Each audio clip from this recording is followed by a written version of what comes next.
Sometimes, a single social media post can reignite conversations people thought were long buried, not because it reveals new evidence, but because it reframes old stories in a way that suddenly feels uncomfortable. On January 17, one such moment unfolded when Curtis, 50 Cent, Jackson posted a short but pointed caption on Instagram. It wasn't a press release. It wasn't an interview. It wasn't even a clear accusation. It was humor, sharp, mocking, and deliberately vague. Yet behind the emojis and slang sat a deeper implication, one that sent hip-hop fans digging through old footage, resurfaced interviews, and unresolved questions. At the center of it all was Aaron Hall, an R&B singer whose voice once dominated early 1990's airwaves, and whose recent absence had suddenly become a topic of speculation. This isn't a story about guilt or innocence. It's a story about timing, about memory, and about what happens when the past collides with the present in public view. Chapter 1: The Clip That Never Stayed Buried. The video that reignited the discussion wasn't new. It didn't come from a recent interview or a breaking investigation. It came from an old Vlad TV appearance, one that had circulated online before but never quite landed with lasting impact. In the clip, Aaron Hall spoke candidly, some would say uncomfortably, about alleged sexual encounters during his time moving through New York's music scene in the early 1990s. He referenced well-known figures, famous groups, and moments that blurred the line between storytelling and shock value. At the time of its original release, the clip was treated largely as internet fodder. Comment sections debated its authenticity, criticized Hall's openness, or dismissed it as exaggeration. Then the clip faded, until it didn't.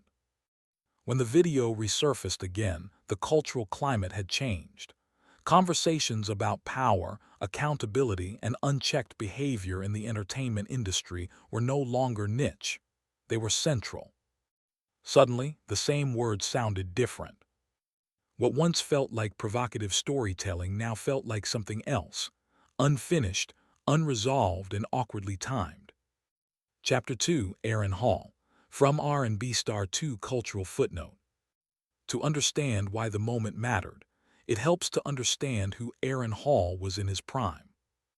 In the early 1990s, Hall wasn't a background figure.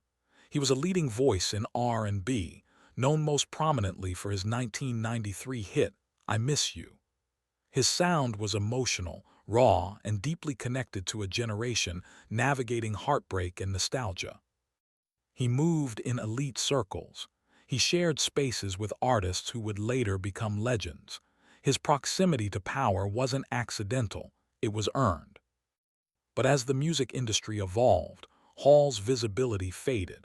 He never completely disappeared, but he slipped out of the mainstream spotlight. By the time his Vlad TV interview resurfaced, many younger listeners knew him more as a name from the past than an active figure in the present. That distance matters, because when people fall out of the public eye, their words often carry less immediate consequence until someone with influence decides to amplify them. Chapter 3: Enter 50 Cent. Commentator, troll, strategist. Few figures in hip-hop understand the power of narrative better than 50 Cent. Over the years, Jackson has cultivated a unique public persona, one part mogul, one part comedian, one part provocateur. He rarely speaks directly when implication will do more damage. He prefers humor to confrontation, sarcasm to statements. So when he reposted the resurfaced clip with the caption, "Person medium dashing, he doing the race eyes, they can't even find him. LOL, OH shit." It wasn't accidental. The phrase "doing the race" is widely understood street slang, implying someone is running from pressure, consequences, or accountability. By pairing that phrase with claims that Aaron Hall couldn't be located, 50 wasn't stating a fact. He was shaping perception. No explanation followed. No clarification was offered. The post was left to breathe, allowing fans to debate its meaning. That's where 50 Cent thrives, in the gray area between humor and suggestion. Chapter 4, the REPORTS. They can't find HIM. Shortly after the clip gained traction, reports began circulating that private investigators were unable to locate Aaron Hall. Details were vague. No official statements were released. No confirmation came from law enforcement. But vagueness often fuels speculation more than clarity. Online discussions exploded. Some questioned the legitimacy of the reports. Others wondered if Hall was intentionally avoiding contact. A few dismissed it all as exaggerated internet drama.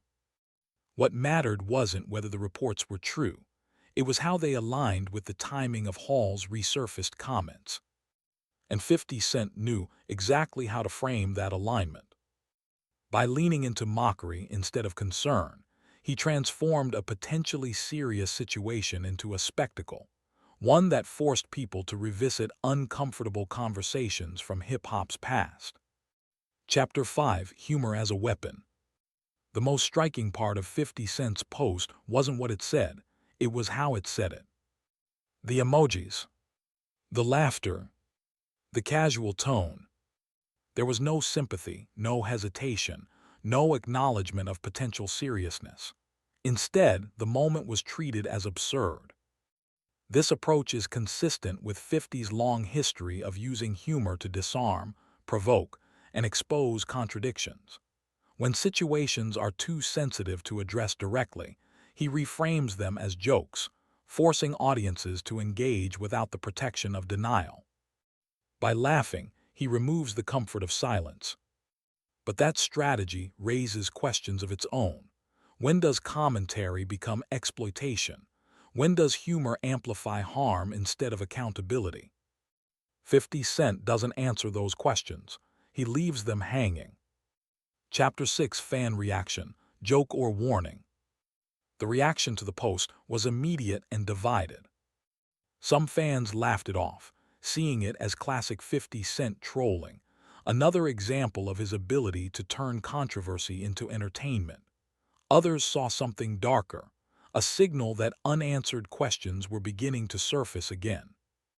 A third group rejected the framing entirely, arguing that speculation without evidence only fuels misinformation. What united all sides was discomfort. Because regardless of interpretation, the post forced attention onto a figure who had quietly slipped into the background, and onto stories many preferred to forget. Chapter 7, The Power of RESURFACD Memory. There's a reason old interviews resurface during moments of cultural reckoning, not because they suddenly become true, but because society becomes ready to hear them differently.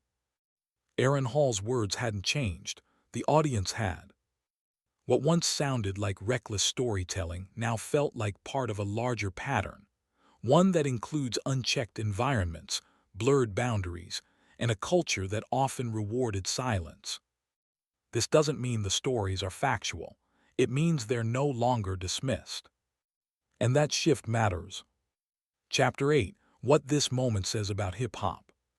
This situation reveals more about hip-hop culture than it does about any one individual. Hip-hop has always balanced authenticity with exaggeration, bravado with confession, memory with myth. That balance works until it doesn't. When past stories resurface in a new era, the industry is forced to confront whether it values legacy more than truth. 50 Cent's post didn't accuse anyone. It challenged the audience to notice timing, absence, and reaction. And sometimes, that's more powerful than direct confrontation. Chapter 9, Silence, Distance, and Disappearance. Whether Aaron Hall is intentionally avoiding attention or simply living privately remains unclear. What is clear is that absence invites interpretation, especially when paired with resurfaced controversy. Silence, once protective, now feels suspicious in the public imagination. That's not fair, but it's real. And figures like 50 Cent understand that reality better than most. Chapter 10, The Real Story Isn't the Joke. The real story is whether Aaron Hall is doing the race. The real story is how quickly humor can reopen old wounds, how easily the past can be dragged into the present, and how power, when wielded casually, can shape narratives without ever stating facts. 50 Cent didn't clarify his intent because he didn't need to. The internet did the rest.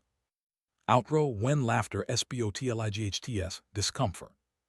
This moment isn't about guilt. It's not about proof. And it's not about resolution. It's about how unresolved stories linger beneath culture's surface, waiting for the right moment to resurface. By laughing, 50 Cent didn't minimize the situation. He magnified it. And in doing so, he reminded hip-hop of something it often avoids. The past doesn't disappear. It just waits.